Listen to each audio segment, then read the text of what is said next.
Everyone's watching these chips. They are watching the wrong thing. I'm in Shanghai and the real weapon China just loaded isn't a chip. It's a rock you have never heard of and it's already inside everything you sell. When Washington choked off Chinese chips, China didn't fight back with chips. It reached for the one thing the Western economy cannot build without and can't replace for a decade: rare earths.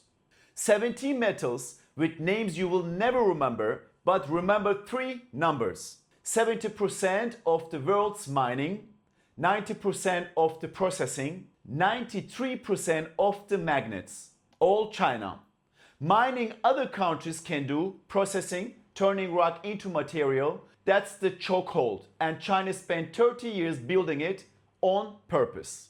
And this is not a mining story. This is a story about everything on your balance sheet. Start with defense.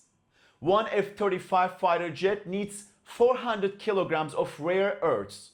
Every nuclear submarine, every Tomahawk missile, every radar, every drone, all running on materials refined in China. The most powerful military on earth depends on its rival for the metals inside its weapons. Now come closer to your business.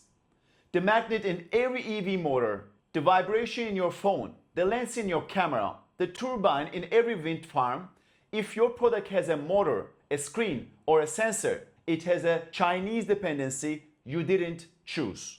And here is the twist from last week's episode. You can't even make the chips without them. The lasers and the polishing that produce semiconductor need rare earths too.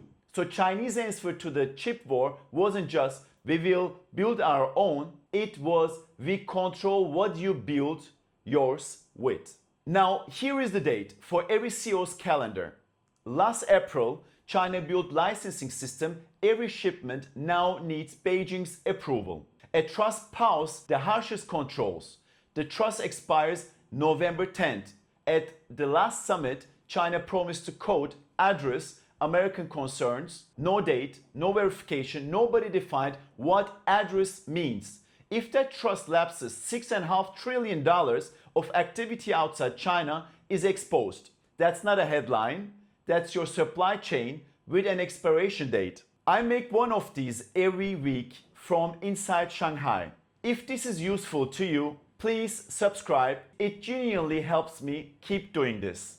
And this isn't a forecast. It's already in the numbers. One material, yttrium, before the controls, 333 tons shipped to America. After 17, a 95% collapse. Since then, prices jumped sixfold. European companies get their licenses approved less than 25% of the time. Most companies noticed none of these until the invoice.